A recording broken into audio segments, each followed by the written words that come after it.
Boa tarde a todos. Dando continuidade às palestras desta tarde, nós queremos apresentar o palestrante Dr. Sérgio Felipe de Oliveira. O Dr. Sérgio Felipe de Oliveira é mestre pelo Instituto de Ciências Biomédicas de São Paulo, atua nas áreas de neurociências, clínica médica e psiquiatria. É diretor clínico do Pineal Mind Instituto de Saúde, neurocientista e idealizador e diretor do projeto Uni Espírito. Com a palavra, o Dr. Sérgio Felipe de Oliveira, com o tema Depressão, Ansiedade e Fobias.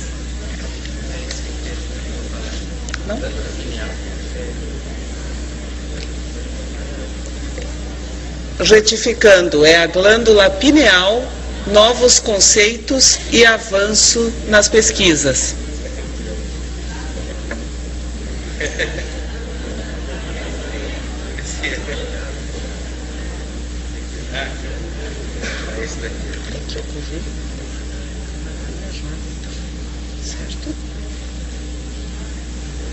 Certo? Já retifiquei, Dr. Sérgio.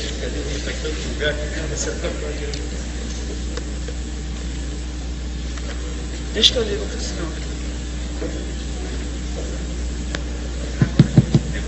Obrigado. Boa tarde. Quero agradecer a oportunidade de estar aqui com vocês. Obrigado ao Dorival, toda a universidade aqui, pela possibilidade de estar falando. E eu vou expor para vocês alguns dados de minhas pesquisas. Uma parte dessas pesquisas eu fiz no Instituto de Ciências Biomédicas da USP e na Escola Politécnica da Universidade de São Paulo. A outra parte eu fiz no meu consultório e em conjunto com a Faculdade de Medicina da Universidade de São Paulo. Eu tive interesse de estudar a glândula pineal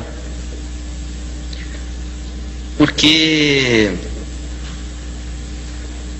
René Descartes, há 400 anos atrás, cerca de 400 anos atrás, disse que é o ponto onde a alma se liga ao corpo, assim como diziam os hindus. E eu achei curiosa a observação e pensei, que será que tem nessa glândula pineal que poderia justificar essa questão, não é? Essa é a história oficial, viu, Dorival? Mas eu vou contar a história verdadeira. Eu vou seguir o conselho da Lucy e vou falar.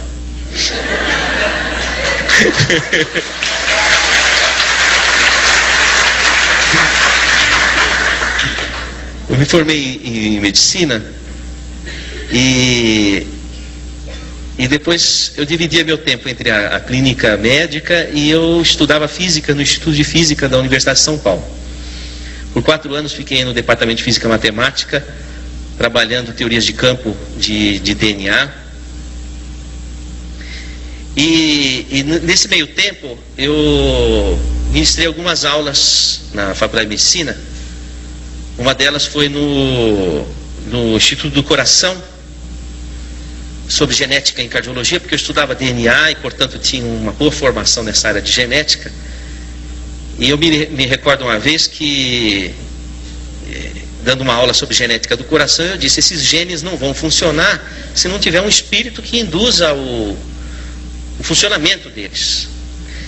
E naquela época estava hospitalizado no próprio Instituto do Coração, do HC, da Faculdade de Medicina, o professor Zerbini. Já ouviram falar do professor Zerbini? E ele mandou me chamar. Eu fiquei apavorado, falei, nossa, falei alguma coisa que não devia. E ele estava hospitalizado com câncer, já na fase terminal da vida dele. E ele disse assim, eu ouvi falar muito de suas aulas, não é? Eu falei, professor? Ele falou, gostei muito. Eu falei, então ele me aprovou nas observações. Até ele disse o seguinte, tenho 2 aulas ainda para dar e não vou poder porque não vou sair vivo dessa UTI. Você vai dar essas aulas. Eu dei as 2 últimas aulas do professor Zerbini, falando que o coração não se formava sem que o espírito estivesse ali induzindo a embriogênese. E aí passou um tempo. E tinha um professor também na neurofisiologia, chamava Juarez Ricardo, professor titular de neurofisiologia. Ele inclusive que traduziu do russo a obra de Luria, que Luria, você sabe que foi o russo que fundou a neuropsicologia. E esse professor falava assim para mim, nós tomávamos café no centro acadêmico, dizia assim: Sérgio, tem um abismo entre a psicologia e a neurofisiologia. Precisa de fazer algum gancho entre uma coisa e outra.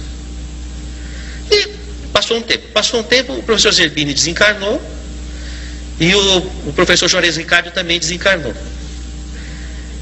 E aí eu estava na minha casa, eu morava numa kitnet, eu e minha esposa, comia no fogão de uma boca só,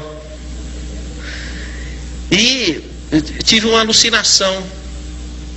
Então apareceu o professor Zerbini e o professor Juarez Ricardo na minha sala, assim. Eu falei: nossa, eu preciso tomar um remédio, eu estou alucinando. E aí eles disseram assim para mim: você precisa estudar a glândula pineal. Eu falei: imagina estudar a glândula pineal, um órgão vestigial, tem que voltar para a anatomia. Eu estou na anatomística, não estou na anatomia. De jeito nenhum, não, você precisa estudar. Você volta na universidade, vai no departamento de anatomia e vai estudar a glândula pineal.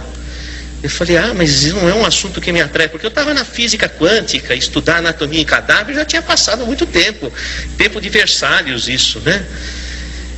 E aí eu deixei quieto.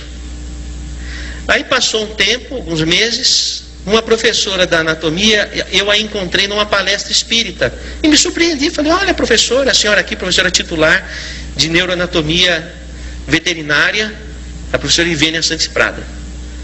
Aí ela estava com uma outra professora titular de anatomia também da Universidade Federal, e as duas estavam e vieram ter comigo. Falaram: Sérgio, você precisa pesquisar a glândula pineal, nós estamos precisando de uma pessoa no departamento para pesquisar. Eu falei: não é possível, a minha alucinação se vivificou aqui não é?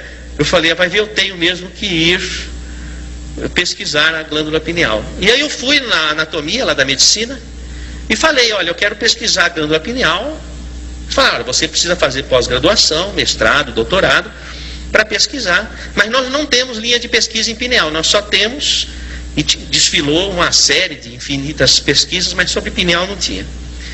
Eu falei: não, mas para mim eu só vou fazer a pós-graduação se puder estudar pineal, porque eu vim aqui para estudar pineal, sem contar a história toda, porque eu achava que eu estava maluco, iam perceber que era verdade isso. E aí um professor subrepticiamente entendeu a situação, espiritualista inclusive, e me deu espaço para eu pesquisar, e aí foi. Aí saiu a pesquisa que eu vou mostrar para vocês e os derivativos dela, tá? Então, mas vocês não contam para ninguém isso que eu falei para vocês, vale a primeira história. Então, antes disso eu vou passar alguns conceitos que são importantes, porque essa aula eu dei no Hospital das Clínicas, então eu tive que adaptar para o pensamento do pessoal lá da medicina. Vamos ao primeiro quadro. Esse é um livro do Jeffrey Schwartz, de uma universidade americana, e ele fala uma história que foi publicada numa revista científica que eu achei muito interessante de colocar aí. Eu vou contar para vocês, é uma paródia, porque normalmente se faz chacota do espiritualista, mas hoje em dia, dentro da própria alçada da ciência, já existe chacota dos materialistas. Então a história é a seguinte, é uma fábula, né, vamos dizer assim. Havia um planeta que havia recebido um sinal aqui da Terra, e o chefe do planeta falou: nossa, tem algum planeta emitindo um sinal. É o planeta Terra. Então ele mandou um emissário para o planeta Terra, vindo de outras galáxias. Mandou um emissário: pesquise lá de onde vêm os sinais. E a pessoa pesquisou e voltou lá para o planeta da outra galáxia. Olha, é o seguinte, esses sinais vêm de máquinas. Máquinas, mas quem faz essas máquinas? São homens que vivem naquele planeta. E do que são feitos homens? De carne. Carne, mas como é que pode carne fazer máquinas? Não, são de carne. Falando: não é possível, porque carne não é possível que carne pense. Não, são feitos de carne. Não, você deve estar enganado, deve ser como aqui os nossos habitantes, que tem uma parte de carne e uma parte de carbono quântico, então é possível de alguma forma. Não, é tudo carne. Mas que parte? Não, eles devem ter uma parte que pensa, não, é o cérebro, mas é carne também. Não, mas deve ser alguma coisa especial. Não, é carne. Carne que inclusive, você sabe, carne estraga rápido, então eles vivem pouco. Mas carne que pensa, carne que ama, carne que sente, não acredito. Diz assim, o senhor quer que eu repita novamente? Ou o senhor vai me chamar de mentiroso? Não, então não é possível que carne, ipsis literis, sinta, pense. Então o materialismo está em xeque, o organicismo. Pensar que o nosso pensamento produz, o nosso cérebro produz o pensamento, é a mesma coisa que achar que os atores moram dentro do seu televisor.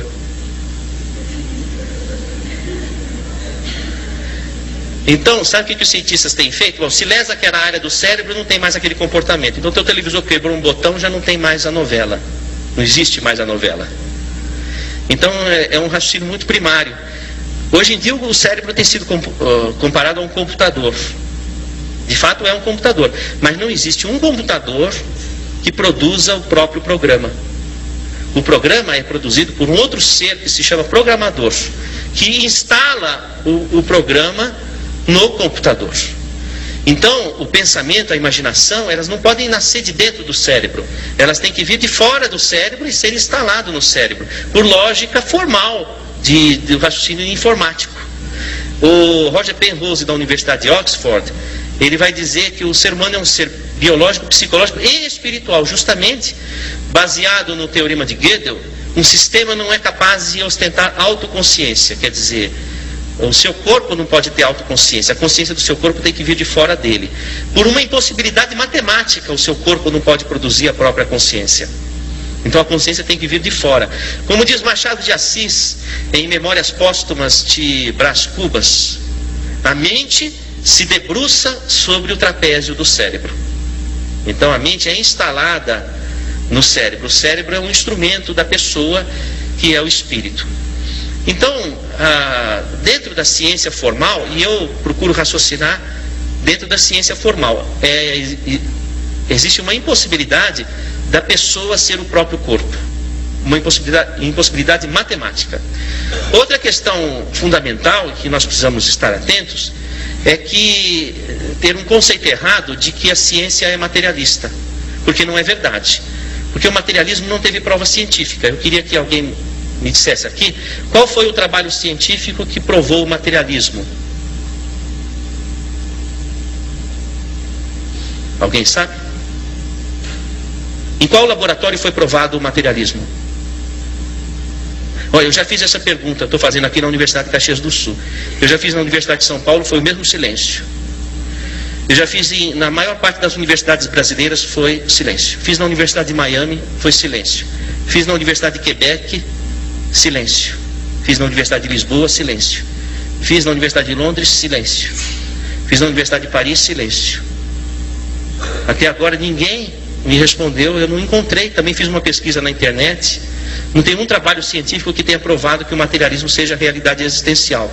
Então o materialismo não teve prova científica. Quando um cientista coloca uma visão materialista, é a opinião pessoal dele, não a opinião da ciência. Isso precisa ficar bem claro.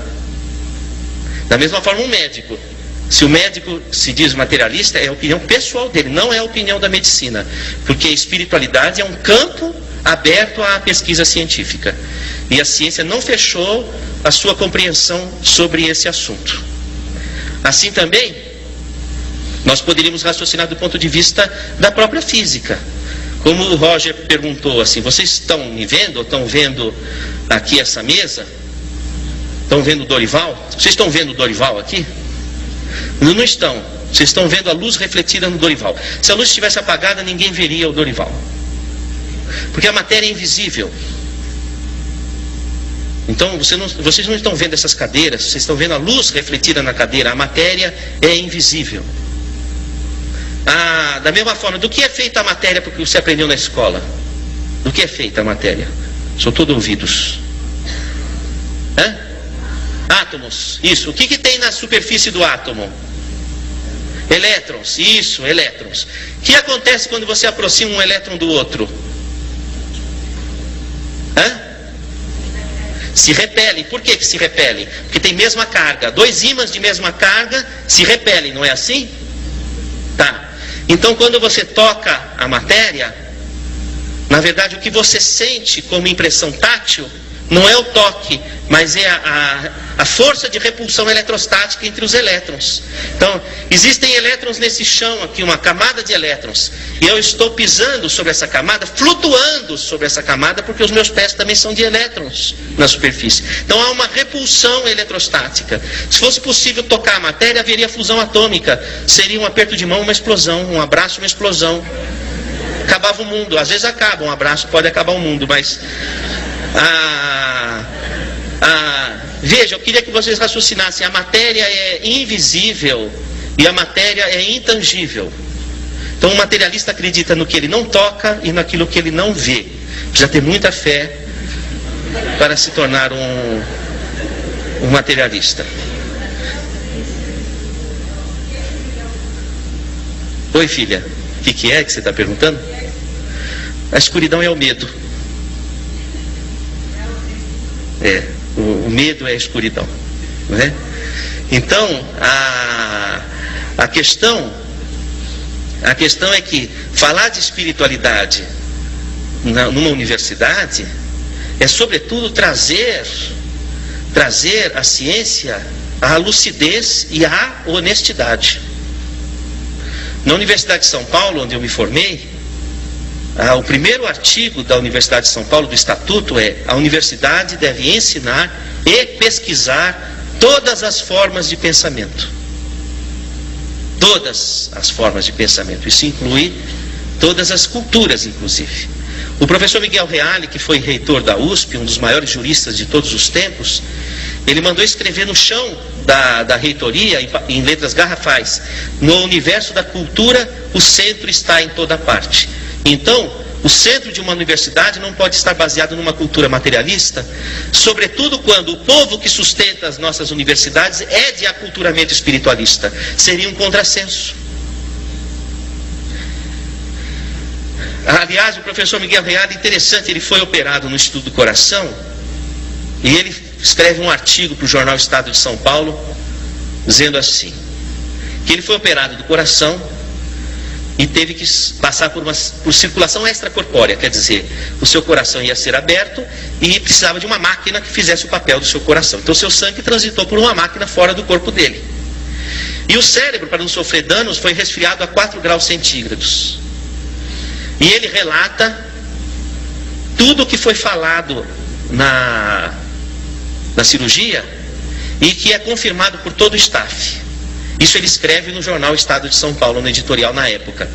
E ele diz: portanto, incito os cientistas da universidade da qual fui reitor a pensar na possibilidade da consciência estar fora do corpo. Então isso saiu no jornal Estado de São Paulo.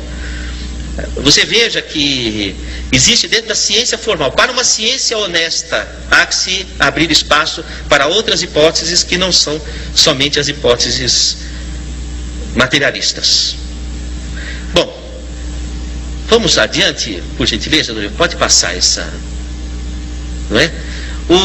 A própria Organização Mundial de Saúde vai colocar que qualidade de vida depende de aspectos biológicos, psicológicos, sociais e espirituais. Então a espiritualidade entra oficialmente dentro da medicina como um consenso da Organização das Nações Unidas. E mais do que isso, o Manual de Estatística de Desordens Mentais da American Psychiatric Association, a Associação Americana de Psiquiatria, vai colocar, num dos importantes capítulos sobre questões étnicas e culturais, o médico deve tomar cuidado para não diagnosticar erradamente como alucinação ou psicose casos de pessoas que dizem ver ou ouvir espíritos de pessoas já falecidas, porque isso pode não significar uma alucinação ou psicose. Então já começa a haver uma abertura para a hipótese espiritual, do ponto de vista factual, inclusive.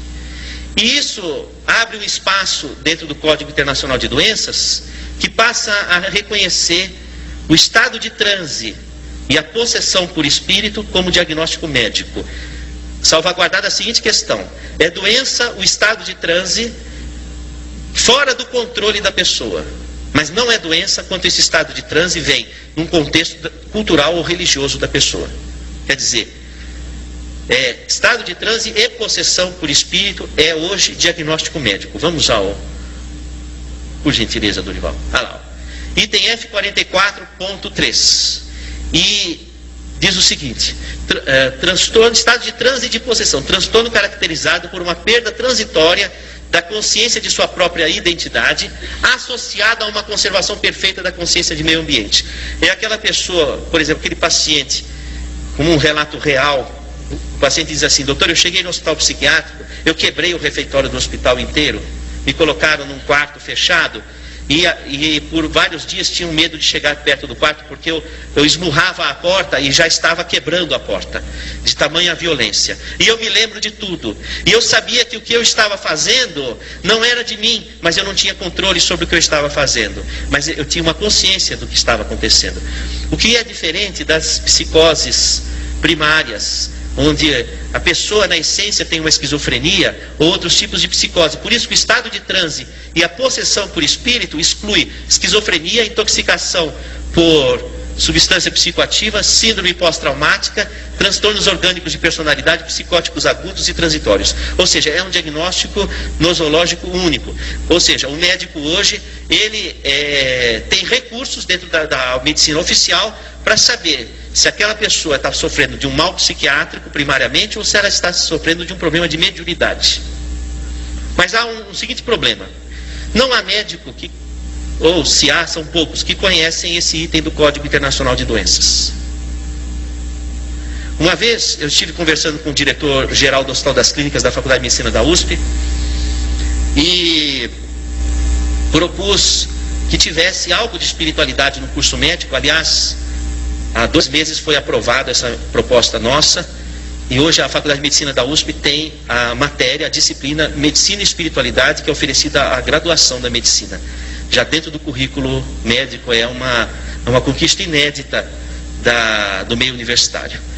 E esse professor, ele falou: Sérgio, não existe nada dentro da medicina que fale de espiritualidade ou de mediunidade, como é que você vai? Eu falei: professor, existe sim o Código Internacional de Doenças. Ele falou: mas aonde? Professor titular, professor-chefe do HC, 50 anos de medicina, mandou a secretária buscar o Código Internacional de Doenças. Eu falei: abre no F44.3, professor. Ele abriu, ficou 10 minutos olhando, paralisado. Falou: puxa, é mesmo? Como é que eu não tinha visto? Não é? Eu queria perguntar aos colegas, honestamente, tem médicos aqui? Eu não estaria surpreso se você não conhecesse esse item do... Não conhecia, né? Não conhece. Não, eu não descobri, eu abri o livro para estudar.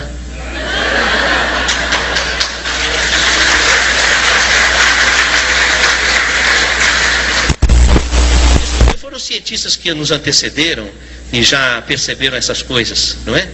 Então, na verdade, o meu interesse é estudar o fenômeno do estado de transe, os fenômenos mediúnicos e a fisiologia, do ponto de vista médico, tá?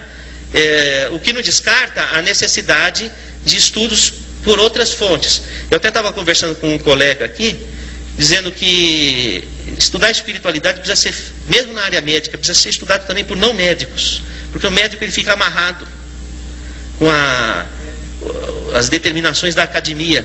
Você vê um pesquisador como o Godinho, ele transita com muito mais fluidez, então ele vai mais longe. Entende? O médico fica amarrado, não pode falar isso, não pode fazer aquilo, não pode fazer não sei o que. Então, às vezes você fica pensando, é melhor não ser médico, ficar livre, não é? Para poder... Então, precisa de haver pesquisadores não médicos para poder ir um pouco na frente, e depois o médico vai tentando encontrar os parâmetros com clareza, incorporando a oficialidade da medicina. Vamos, por gentileza, ao próximo. Esse é o DSM-4 que eu falei que tinha a... pronto, apresento-vos a glândula pineal, você tem uma dessa no meio da sua cabeça. E eu fiquei me perguntando qual seria a importância da minha palestra, para os meus amigos aqui, porque não haveria sentido eu ficar falando feito um papagaio se não houvesse uma importância. E aí me ocorreu o seguinte, que talvez seja importante você saber o que você tem na sua cabeça. E aí valeria a pena a palestra de hoje. Então você tem uma glândula pineal, que não é como essa, ou talvez seja, não sei, vamos à próxima, por gentileza, Dorival. Essa outra é assim menorzinha. Depois eu vi que não tem uma pineal igual à outra. Eu dissequei vários cadáveres, não há uma pineal igual à outra. Grandes, pequenas, e não importa, não é o tamanho que vai dizer se a pessoa é melhor ou pior. Eu já reparei que não tem a ver uma coisa com a outra. E a sua pineal, é que não há nenhum exame que o seu plano de saúde cubra para você saber como é a sua. Mas depois eu posso ir pesquisar se você quiser.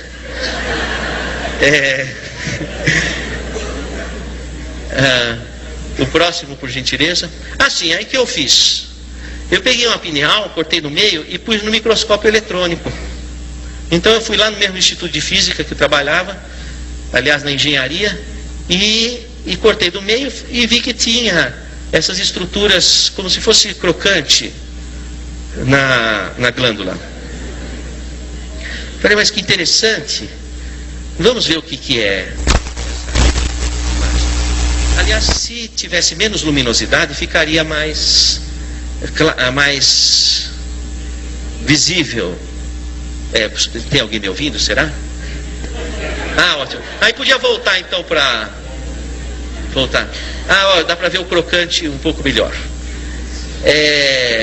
São várias assim, né? Então, agora vamos novamente para... Aí, o que eu fiz? Eu percebi o seguinte, que havia... Nossa, assim também? Tá bom. Na verdade, aquele crocante é o seguinte, é envolvido por uma... Tá vendo essas capas, não é? Não é? Como se fosse capas. São de tecido conjuntivo. Vamos ao próximo, por gentileza, Dorival. E tirando as capas, parecem amoras. Depois, observando de mais perto, na verdade, eles têm a mesma forma que um cérebro, com circunvoluções, etc. Porque, na verdade, a pineal está mergulhada no terceiro ventrículo, no líquido cefalorraquidiano. E por pressão de vasos comunicantes, então essas estruturas, elas sofrem uma pressão semelhante ao que o cérebro sofre, elas acabam tendo um formato semelhante ao do cérebro. Próximo, por gentileza. E me chamou a atenção que essas estruturas estão em casulos. E eu não tenho as imagens aqui, porque são muitas imagens, mas na escola politécnica eu pude detectar que são apatita, cristais de apatita que nós temos no meio da cabeça. E depois até me veio, muitas vezes a pessoa falava assim para mim, eu não tenho bola de cristal? Tem. Você tem bolas de cristal no meio da tua cabeça. E eu falei, olha que coisa curiosa, por que haveria bolas de cristal no meio da cabeça? Fiquei me interrogando. E aí eu comecei a pensar que talvez essas estruturas, elas tivessem alguma função. Porque antigamente se pensava que a glândula pineal, ela degenerava com a idade. Degenerava e não tinha função. A não ser até os 13, 14 anos para a emergência da sexualidade e depois perdia a função. E se calcificava. Pois é, o que acontece? Com esse trabalho nós percebemos que na verdade não é que a pineal se calcifica, ela forma estruturas organizadas. Como por exemplo, quando nascem seus dentes, você não vai dizer que a sua boca calcificou. Formou dentes, que também tem o esmalte dentário de apatita também. Então não quer dizer que a sua boca calcificou, quer dizer que formaram estruturas funcionais. Então eu comecei a me indagar se essas estruturas não teriam função dentro do organismo. E estudando pela difração do raio-x e por outras técnicas, então foi que evidenciei que eram cristais de apatita. E esses cristais de apatita, eles provocam na glândula uma estrutura, formam na glândula uma estrutura que compõe como se fosse uma caixa de ressonância. Então, na verdade, a apatita, ela tem muito elétron na superfície, então ela repele campo magnético. Então, quando chega um campo magnético na glândula, bate num cristal e ricocheteia para o outro cristal. Bate no outro cristal e ricocheteia para o outro. Então sequestra o campo. Como fosse o seu telefone celular. Capta o campo com as informações do seu discurso e com as suas emoções e deixa guardado ali. E depois você pega o recado. Então a pineal seria como fosse a caixa postal do seu celular.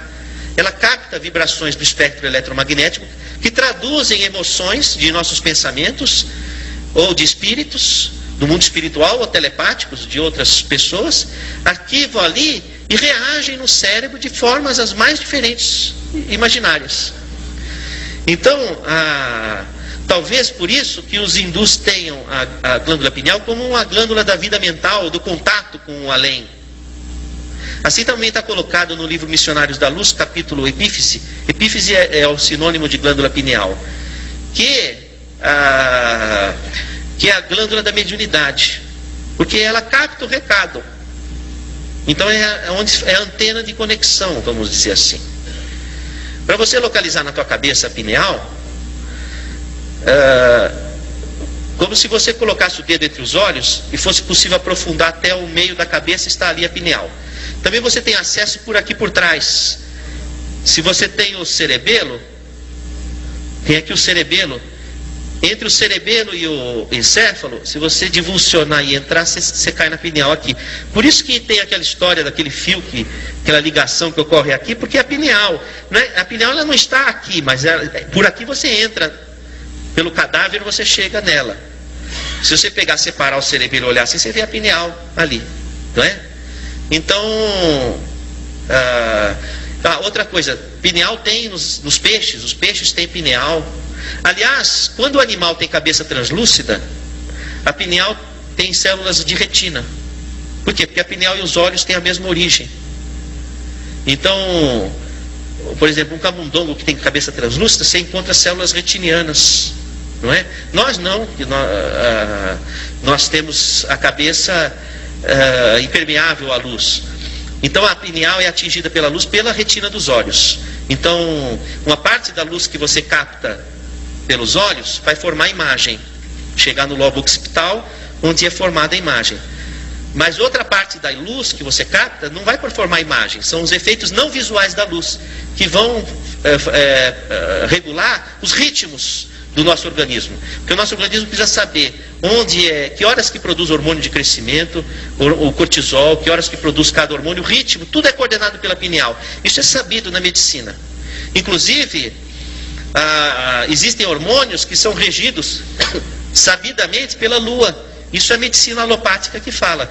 Então, por exemplo, como é que toda a gravidez de uma mulher, em média, tem 9 meses? Uma gravidez saudável, 9 meses. Que é exatamente um ano da lua. Como é que o organismo acompanha a lua assim, desse jeito? Porque a pineal capta emissões da lua e traduz em toda a hormonologia que é regida pela lua. É chamado Zeitberger lunar, que regula os hormônios reprodutivos e sexuais. Né? Quer dizer, ninguém vira lobisomem à luz do sol. Vira ao luar. Também vai o quê? Cantar uma serenata, não é? Ao luar. Por quê? Porque os hormônios sexuais, eles são regidos pela lua. O ciclo de vigília e sono, o Zeitberger é o sol. Então entra o olho, capta a luz e avisa o organismo que está de dia ou está de noite. Quando está de noite, aumenta a produção de hormônio pela pineal. Quando aumenta a produção de hormônio da pineal, induz o transe de desdobramento. Porque você vai dormir, você tem que desdobrar, porque você não vai ficar ali. Você vai sair do corpo e vai fazer o que você quiser. Então, aí tem que acordar cedo também. Porque se você fica fora do corpo, os bons espíritos vão trabalhar. Se você fica ali fora do corpo até tarde, você fica sujeito a influências. Diz assim, Deus ajuda quem cedo madruga. Não é? Então, a pineal regula esse ritmo, essa ritmicidade, de acordo com comandos que são chamados Zeitbergers. Em 1988, um pesquisador chamado Volhat e outros colaboradores descobriram que a pineal é um sensório que converte onda magnética em neuroquímica. Então aí nós temos todo um gancho de entendimento de vários fatores. Primeiro, Se a pineal coordena o ritmo, ela lida com o tempo. É o único órgão do corpo que lida com o tempo. E o tempo é a quarta dimensão, e a dimensão é espaço-tempo. Então é outra dimensão. Então é um órgão que lida com a outra dimensão. Outra coisa, sabidamente a pineal capta, é um sensório magnético. Deve ser por conta desses cristais, porque eles são diamagnéticos. Então está aí outro gancho. Então possivelmente o transe mediúnico, a ligação se dá por contato magnético, como fosse o telefone celular, só que com um espectro magnético diferenciado. Então quando diz que a pessoa recebeu um espírito, não é que tem um espírito dentro dela. Como não tem, o radialista não mora dentro do seu radinho, mas é por emissão. O único jeito de o espírito entrar dentro do seu corpo é se você ficar grávida. Aí tem um espírito dentro do seu corpo, não é? A gravidez é a incorporação de um espírito e materialização, uma sessão espírita, a gravidez. A transa é um transe. Incrível, não? Eu não quero estragar o barato de vocês, mas eu tenho que admitir que é uma realidade. E incorpora o espírito. Tanto que a mulher, por exemplo, quando ela está no pré-menstruo, ela está com um corpo igual de uma grávida. Ela está com os seios engurgitados, o útero, o endométrio volumoso, pronto para receber o embrião. Ela está com hemodiluição, ela está com edema cerebral, vamos dizer assim. Ela está como se estivesse grávida. À espera do quê? De receber um espírito que iria se materializar dentro do seu útero. Na falta de um desses, ela recebe qualquer um. Ela fica louca.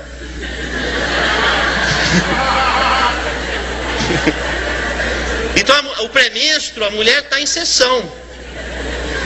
Se ela souber fazer uma boa sintonia, ela domina o mundo.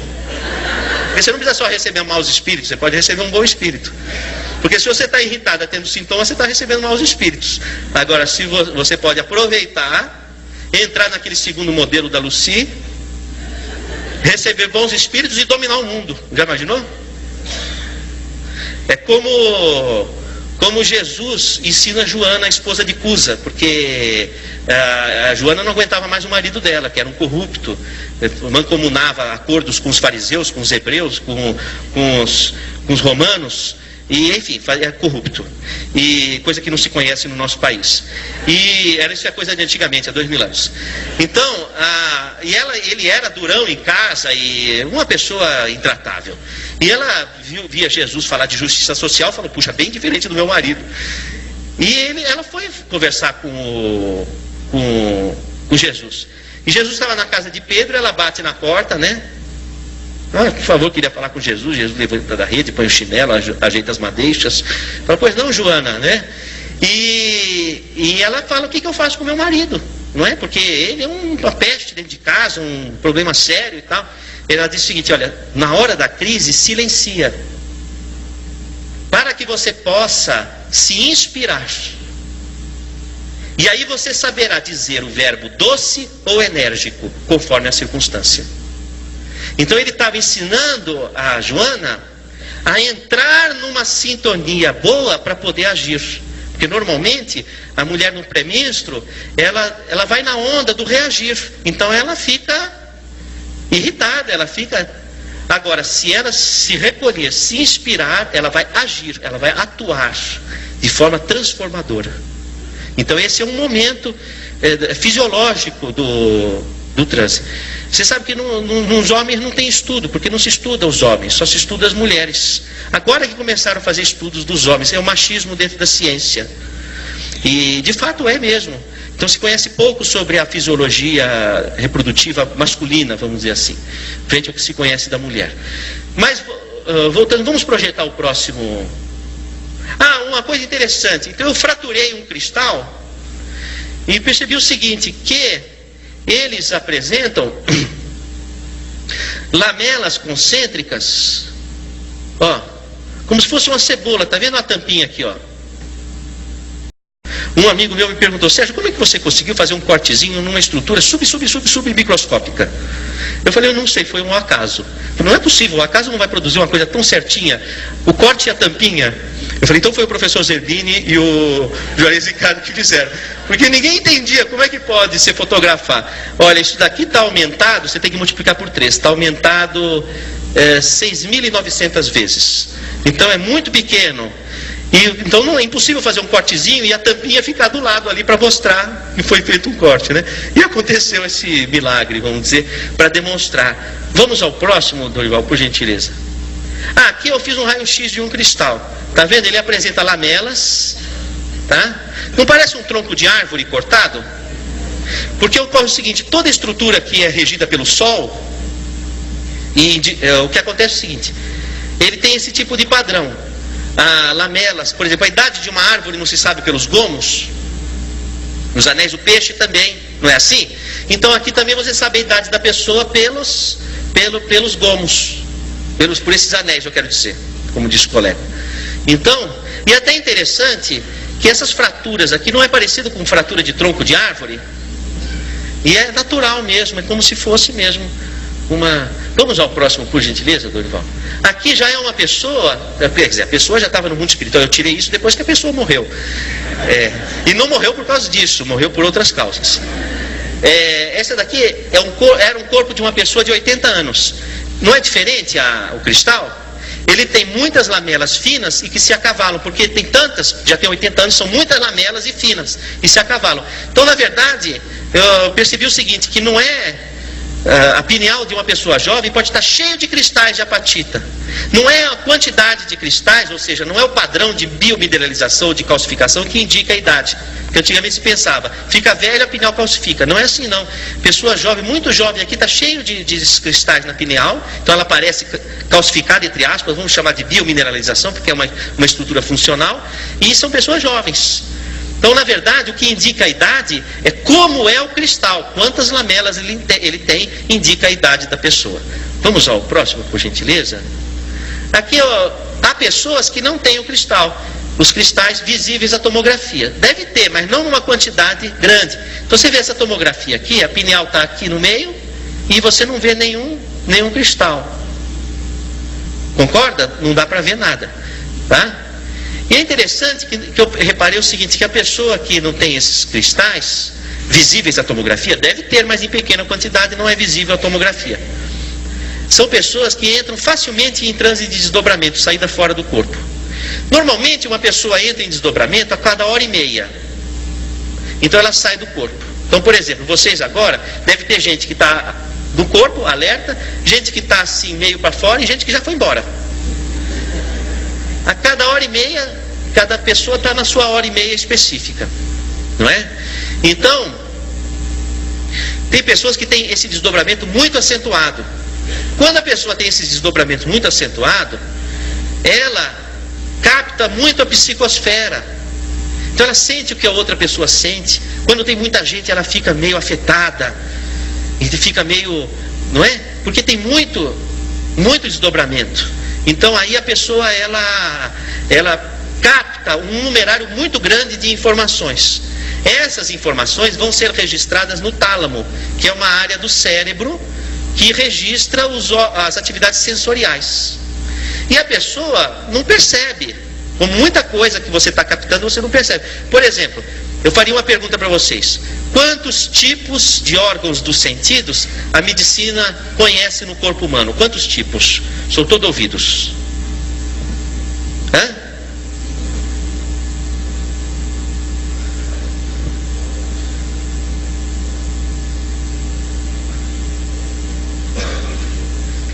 Quem estudou aqui no livro Histologia Básica de Junqueira e Carneiro? Levanta a mão. Então, capítulo de órgãos sensitivos. 21 tipos de órgãos dos sentidos. Conhecidos, fora o que está para ser pesquisado. Então existem, quem falou 5, existem pelo menos 16 órgãos dos sentidos funcionando e que são responsáveis por captar um numerário de informações que você não tem nem ideia, mas que são responsáveis pelo seu equilíbrio. Tá? Então tem um numerário de coisas que você capta e que você não tem nem ideia, mas estão reagindo no seu organismo. Quando a pessoa tem esses estados de desdobramento, ela tem uma reatividade muito maior. Ela fica muito mais captante. E depois, se ela capta o que o outro sente, se ela capta a ambiência, fica difícil ela se perceber o que é meu sentimento e o que é um sentimento que eu captei. Então são pessoas muitas vezes confusas no que diz respeito à sua identidade. E mais do que que isso, quando se percebe com muita profundidade e normalmente remói coisas que já não são mais coisas para serem remoídas. Então são pessoas muito autocríticas. Então aí começa uma sucessão de patologias, porque se ela percebe tanto, ela gasta muito neurotransmissor, certo? Gasta muito transmissor, então no começo ela fica ansiosa, fica fóbica, depois ela deprime, dá um shutdown, porque consome os neurotransmissores, tamanha sensibilidade. Então aí ela vai para o consultório dizendo que ela tem uma ansiedade e tem uma depressão. Então essa paciente aqui, o que aconteceu? Foi dado lá, isso aqui é um relato, eu fiz questão de colocar o que ela me escreveu, literalmente. Ela me mandou pelo computador uma folha: doutor, esses são os remédios que eu tomei. Fluoxetina e Prozac é a mesma coisa, que é Effexor, venlafaxina. Esse Rivotril aqui está escrito errado, mas enfim, tem umas coisas que estão escritas erradas, mas dá para ter ideia. O Wellbutrin é outro antidepressivo, Ritalina, tomou lítio, tomou paroxetina, tomou sertralina, tomou Pamelor, tomou Anafranil, tomou citalopram, triptanol, Cymbalta, Lamictal, Prozac. Sugestão: eletrochoque, porque o médico já não sabia mais, e era um professor. O quê? Sugestão, eletrochoque. Então ela chegou ao consultório com essa: doutor, é o seguinte, eu vim aqui porque a última sugestão dos médicos foi eletrochoque, e eu estou já chocada antes do eletro. Não é?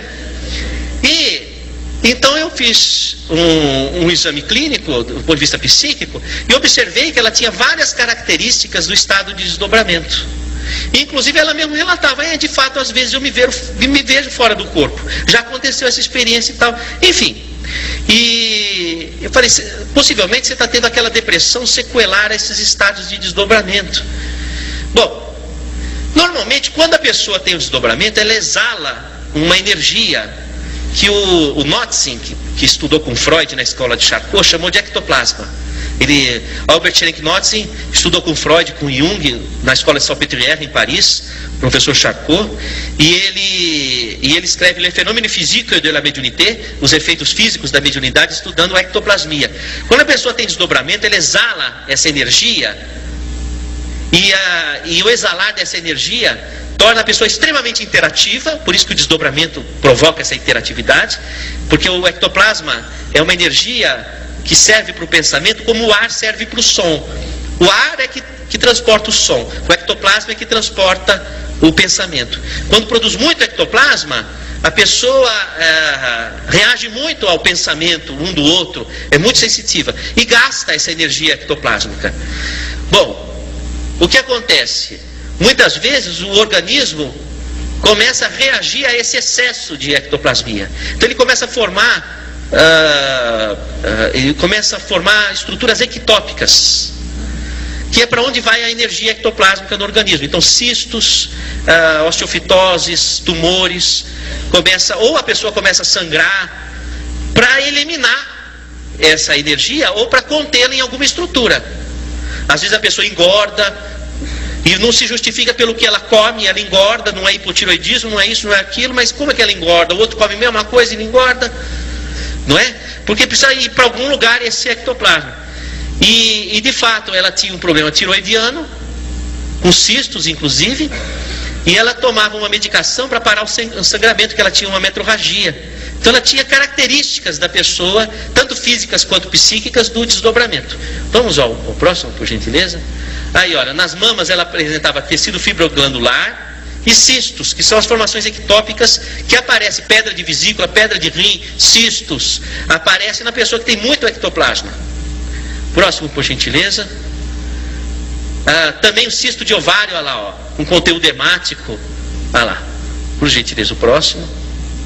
Então, aqui só para traduzir, aqui o desdobramento é a saída fora do corpo, ó. Eu falei uma pergunta para você: quem é a pessoa que está deitada ou a que está em pé? Hã? Ó, pessoa que está deitada ou a que está em pé? Quem acha que está deitada? Então, se você acha que a pessoa é a que está deitada, você acha que a pessoa é o corpo. Se você acha que a pessoa é a que está em pé, você acha que a pessoa é o espírito. Como é que o Estado, a nossa Constituição, considera? A pessoa é o corpo ou a pessoa é o espírito? o nosso Estado, a Constituição considera a pessoa como sendo um espírito, tá? Tanto assim é que se fizermos um clone humano perfeito, cada um receberá uma identidade diferente. Tanto assim que gêmeos univitelínicos, que têm genes idênticos, são clones perfeitos, cada um recebe um ciclo e RG diferentes. Se o corpo é idêntico, com os genes idênticos, o que é diferente? É o espírito. Então, quando o Estado reconhece a diferença das pessoas, reconhece a pessoa como sendo o espírito. Inclusive, nossa Constituição também é espiritualista. Sabem disso, né? Constituição de 1988, saudosa memória, Ulisses Guimarães, lembra? Vocês lembram como é que é a Constituição brasileira? Preâmbulo. Vocês são brasileiros?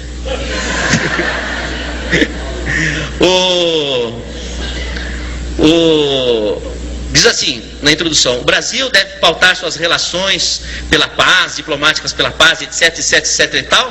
Portanto, em nome de Deus, promulgamos a seguinte Constituição. Quer dizer, não acreditar em Deus é anticonstitucional, tá? Bom, então isso daqui é o estado de desdobramento. O Estado reconhece a pessoa como sendo um espírito, não é? Vamos ao próximo. Oi, filha. Pois diga.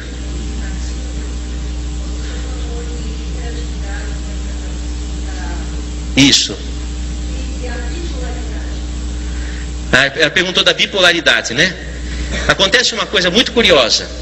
Existem pessoas que têm o transtorno bipolar, em essência, são pessoas que trazem no espírito uma dificuldade de se centralizar, tá? É aquela pessoa que quer dar um voo de Ícaro, ela quer alcançar a luz, mas vai alcançar a luz com asas de cera, depois ela despenca, porque o sol derrete a asa e ela despenca. Então a pessoa está entre a euforia e a depressão. Então há pessoas que trazem na essência esse desejo, essa fuga, e espiritualmente elas é difícil tratar, porque em essência elas não querem percorrer o passo a passo. Para elas é difícil. É como o poema de Alfonso Guimarães, que diz assim: quando Ismália enlouqueceu, pôs-se na torre a sonhar. Queria a lua do céu, queria a lua do mar. Então ela queria dar um voo de Ícaro e ela mergulha na lua do mar, não é? Então o transtorno bipolar, há aquele caso que em essência a pessoa tem a doença por uma dificuldade de ir pelo passo a passo, não é? Como diz assim: preferiu ser rainha no manicômio do que lavadeira na vida real. Então há essa dificuldade. Agora, há pessoas que apresentam uma mediunidade muito acentuada, que não foi trabalhada, e a pessoa, porque a mediunidade é como uma árvore, vai abrir uma copa para o além. Você sabe que a árvore é um ser astrofísico, ela depende dos astros, do sol, da lua, para poder se desenvolver. Então a copa se abre para o além, mas não abre uma copa se não tiver boa raiz. Então muitas vezes a pessoa, ela explode a mediunidade na adolescência, abre uma copa sem raiz. O que vai acontecer com essa pessoa? Ela não consegue sustentar a sua identidade, porque ela capta uma porção de identidades e não consegue sustentar a sua. O primeiro espírito que você precisa receber é você mesmo. Por isso que a Lucy o que a Lucy está fazendo? Procurando receber ela mesma. Já recebeu tanto espírito a vida toda? Agora está na hora de receber ela mesma. É formar a raiz. Então, a questão é, quando a pessoa ela vai abrir a copa pro além, ela precisa ter raiz, você precisa estar com a sua identidade bem firmada.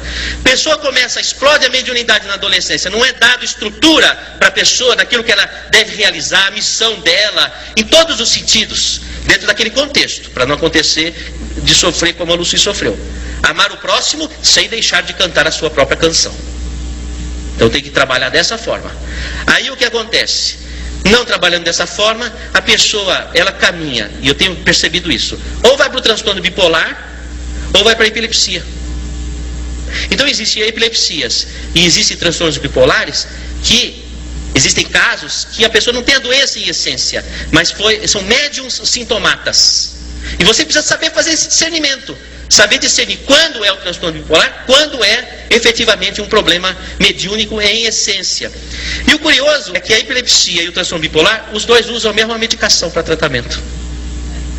É curioso. E a medicação que é usada nos dois, da epilepsia e no transtorno bipolar, tira uma pessoa do transe.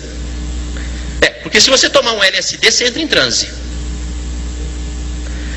Se você tomar uma carbamazepina, você sai do transe. Porque aqui, a mediunidade é orgânica, é uma função de senso-percepção. Você pode facilitar ou abrir, usando química. Qual é o problema das drogas? O problema das drogas é que a mediunidade está presente na maior parte das pessoas, em escala acentuada. Isso não é trabalhado na nossa sociedade, a pessoa fica explodindo, ela vai para as drogas, vai para o álcool. Porque nós nascemos para transcender.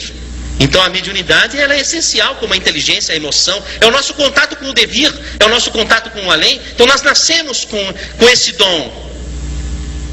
Inclusive Santo Agostinho, ele que almejava a felicidade, ele dizia: a felicidade está quando a pessoa consegue cumprir as bem-aventuranças do Senhor na montanha. Bem-aventurados os humildes, porque deles será o reino dos céus. E assim vai, as bem-aventurados os puros de coração, os mansos e pacíficos. Mas ele dizia: não é possível se cumprir as bem-aventuranças se não tivermos o dom espiritual, ou seja, a mediunidade, que é o que nos permite um contato com a espiritualidade de luz, local que ainda não estivemos, porque nós já estivemos nas sombras, mas não estivemos ainda na luz. Então como é que você vai ter o desejo de estar na luz, que é um lugar que você nunca experimentou?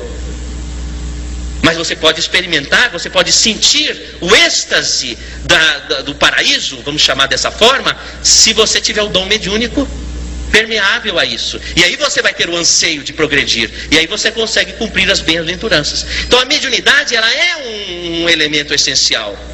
Se a pessoa não usufrui e não trabalha esse dom segundo o mecanismo da árvore que eu falei, raiz, copa, a pessoa ela se desestrutura. E nós nascemos, nosso organismo nasceu com essa porta aberta. Nós temos uma porta de entrada, que é o hipotálamo, são os hormônios, as enzimas que nos conectam aqui, mas nós temos a porta de saída, que é o cone que vai da pineal ao lobo frontal, é a expansão do nosso devir. Aqui é onde é produzido o ectoplasma. Parte do ectoplasma, esse é da mitocôndria, as nossas células todas têm mitocôndrias. Para onde vai o oxigênio que você respira? Respira.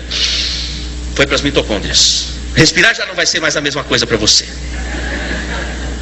Então, lá o oxigênio vai servir para combustão energética, para produzir energia. Porque você sabe que o oxigênio é o elemento de combustão. Não é quem que descobriu o oxigênio? Foi o Lavoisier. O Lavoisier ele trabalhava na casa de pólvora. Ele queria saber como que descobriu o fogo. Porque uma coisa que ele não queria na casa de pólvora era fogo. E aí ele descobre o oxigênio.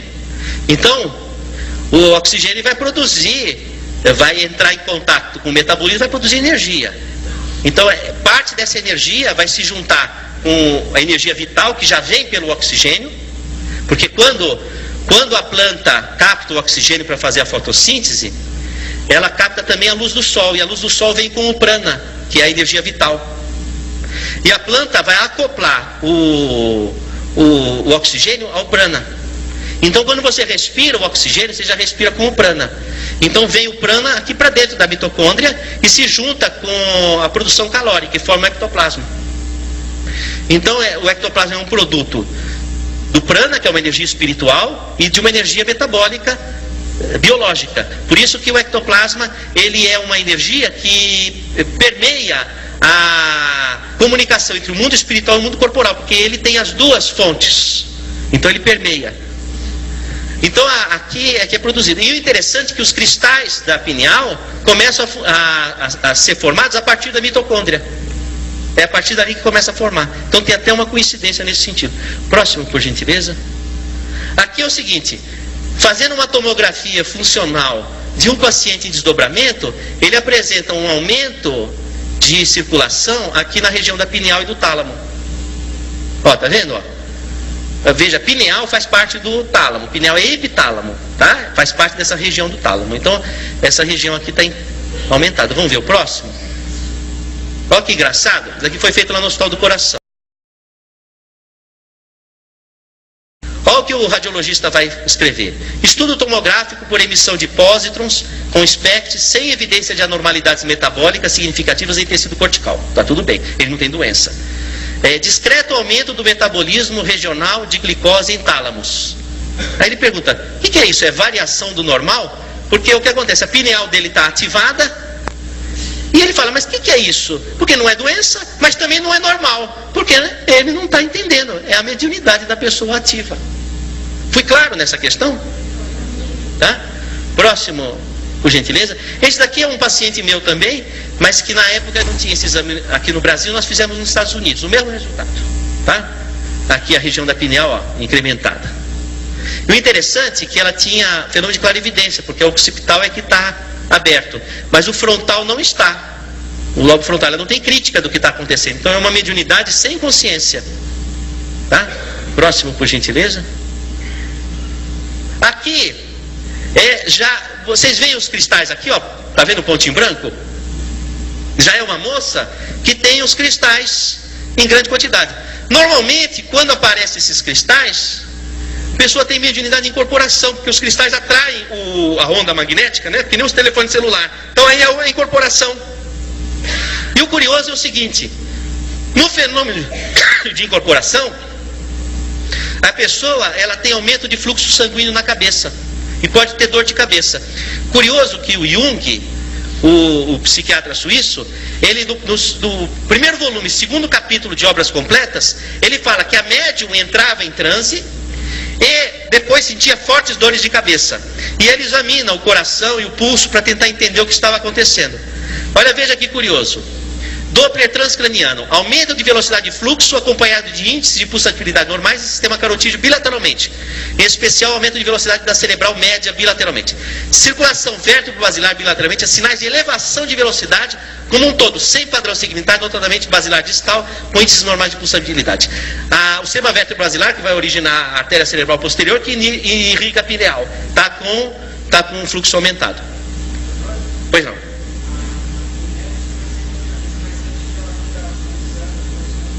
Fica pulsando. É isso, ó. É isso. Eu tinha uma moça que trabalhava em casa, que eu chegava assim, eu falava, tá tudo bem? Eu falava, minha cabeça está coçando. Não, mas o que tem a ver com a cabeça coçando? Ah, doutor, quando a minha cabeça está coçando, alguma coisa vai acontecer. E acontecia. Eu falava, e aí, hoje a tua cabeça está coçando?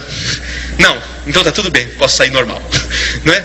Aí passado um tempo, isso era na minha infância. Hoje eu entendo o que acontecia. Ela sentia alguma coisa diferente na cabeça, porque era uma médium, não é? Próximo, por gentileza. Aí também olha que interessante, ó. Esse daqui foi uma tomografia em 1994, menino adolescente. Dá para você ver aqui, olha, um pontinho aqui, ó, não são cristais? Tá vendo? Bom, olha aqui em 2004, aqui na Unifesp, Universidade Federal de São Paulo. Já aumentou bem, não aumentou? E já está mais velho, 2004. Olha que caso curioso. Vamos passar o próximo, por gentileza? O paciente entrou no Hospital das Clínicas com convulsão focal. Paciente de 15 anos com convulsão focal, no membro superior esquerdo.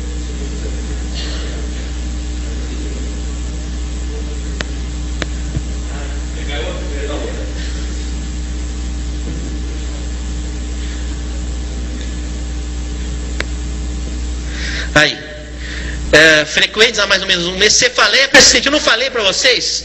Ele não tem um cristal médio de incorporação? Cefaleia persistente, não falei? Não é? Há exceções. Pessoa que tem um cristal, mas sofreu cirurgia cardíaca, cirurgia cerebral, ou usou droga, usa álcool. Uma forma, mulher com perfil de mediunidade de desdobramento, fez aborto, fica com mediunidade de incorporação. Então, paciente de 15 anos com convulsão focal, membro superior esquerdo, frequente, um mês cefaleia persistente. Eletroencefalograma, foco sharp lento, fronto temporal direito, que é característico do estado de transe, com alteração, lentificação de onda em lobo frontal. Crânio normal. Vamos ao próximo, por gentileza. Aqui é o seguinte. A doutora Mônica Haddad, minha colega de turma, é uma expert em neurologia, hoje é uma cientista renomada internacionalmente. Naquela época, olha, paciente acima, que é o mesmo paciente, o Conrado, eu falo o nome dele porque ele me permitiu e o caso dele já é público, tá? Tá certo? Depois vocês vão entender porque o caso dele é público. Paciente acima teve quadro sugestivo de pré-síncope, que é a epilepsia, quase, né? Fenômeno miotônico a esclarecer. Já não estavam entendendo. Ele tinha crises epiléticas, mas estava meio estranha essa crise dele, não é? Por favor, faça um scanning desse paciente para ajudar no diagnóstico diferencial. Porque não estou entendendo o que está acontecendo. E ele está tomando remédio. Idantal, Tegretol, e vão tentando, não é? E aí esse paciente nos procurou, não é? E nós demos um encaminhamento para ele. Vamos ao próximo. O que era o caso? Olha lá, ó, a epilepsia dele, o que se tornou. Agora você imagina se não tivesse passado por um diagnóstico lúcido, que considerasse o estado de transe. Ia ser um epilético a vida toda. Não ia. Agora olha que maravilha. Uma mediunidade tão maravilhosa saiu na revista, o caso, porque um menino desse, com mediunidade de cura, manifestações fora de série, ajudou muita gente e ajuda muita gente, anonimamente, porque ele não tem interesse pessoal, não cobra nada, vocês nunca ouviram falar dele porque é anônimo, mas ajuda muita gente, né? Vamos ao próximo. E finalmente, hemos de considerar que a nossa anatomia corporal vai além do que os seus olhos podem ver, e a medicina vem descortinando todo esse jogo de energias que nos conecta com o além. Fica aí estas digressões para a nossa reflexão, para que nós possamos, como incentivo para o estudo, sobretudo para o melhor entendimento dos problemas que nós sofremos. Muito obrigado pela atenção.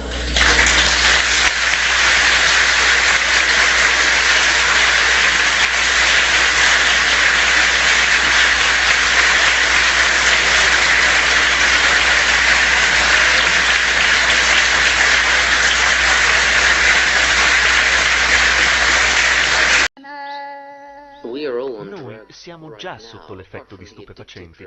Una larga parte di molte droghe, come la caffeina, che è fisicamente assuefacente, o la nicotina o l'alcol, largamente accettati nella nostra cultura, provocano una serie di danni fisiologici.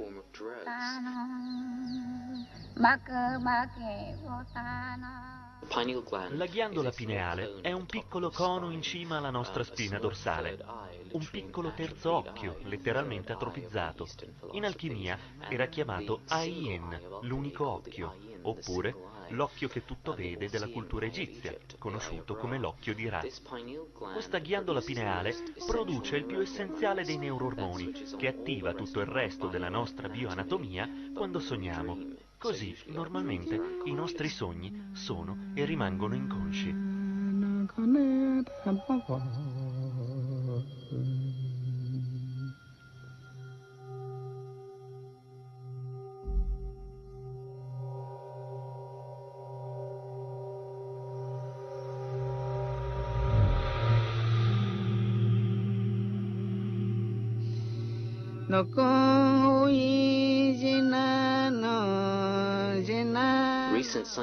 Recenti studi scientifici hanno mostrato come il rilascio di un neurotrasmettitore chiamato pinolina, rinvenuto nella pianta del soma, la sorella dell'ayahuasca, induce il REM, Rapid Eye Movement, ossia quando cominciamo a sognare.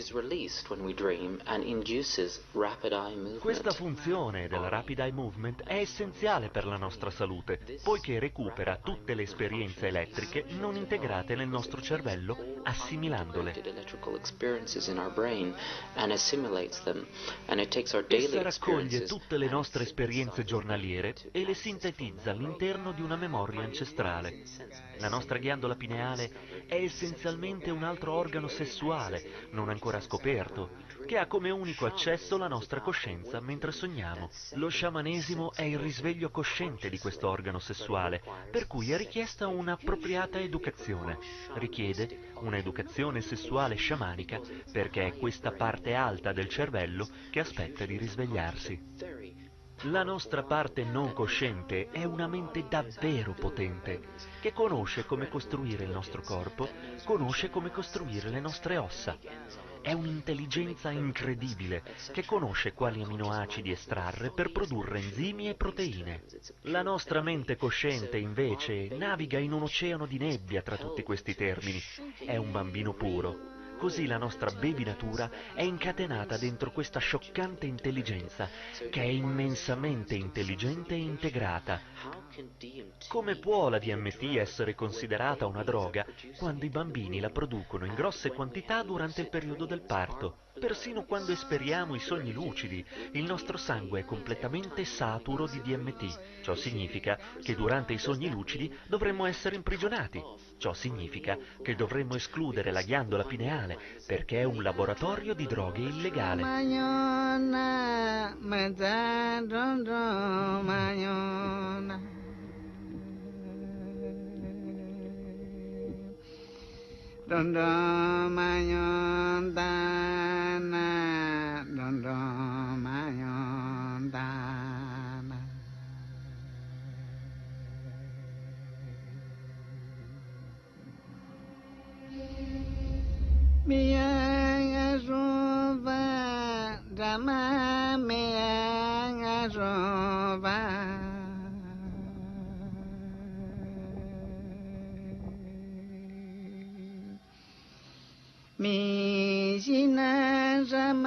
So from the age of 12 onwards, Perciò, fin dall'età di 12 anni, incomincia un enorme declino di questi ormoni vitali.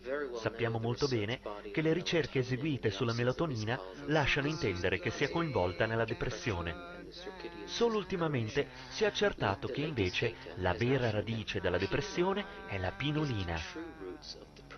Molte persone pensano che sia la mancanza di luce una delle cause della depressione, l'ansia, e perciò fanno uso di medicinali come il Prozac o per la serotonina.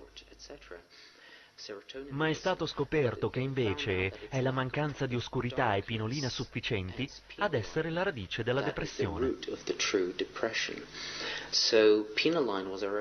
Quindi la pinolina è il nostro antidepressivo naturale, ma in relazione all'alchimia interna ed esterna è già noto che all'età di 12 anni, qualsiasi sia il risveglio spirituale, qualsiasi possa essere il ponte che collega lo spirito alla materia, il nostro terzo occhio, la ghiandola pineale, incomincia ad atrofizzarsi e a smettere di funzionare. Quindi il sistema di iniziazione sciamanico ha solo cercato di rovesciare tutto questo per risvegliare la ghiandola pineale e partecipare al proprio bar mitzvah a 12 anni.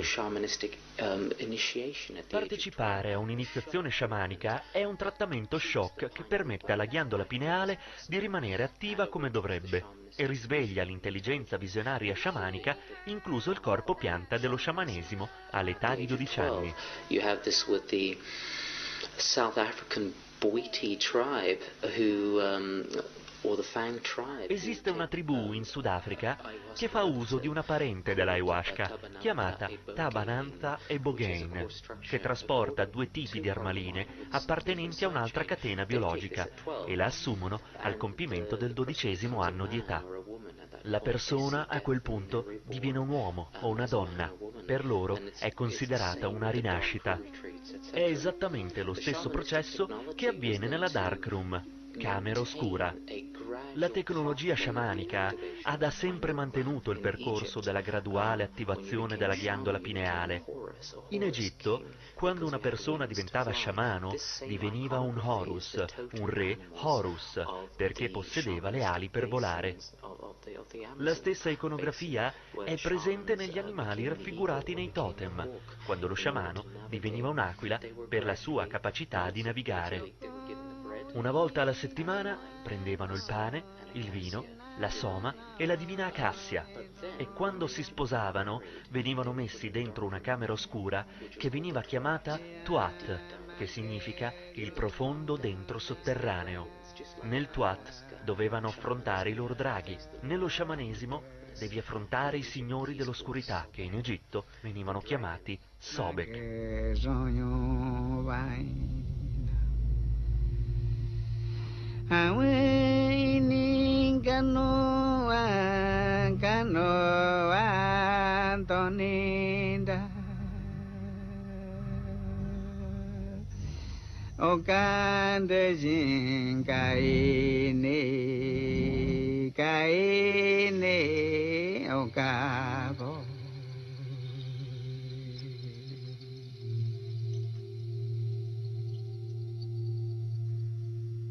Ini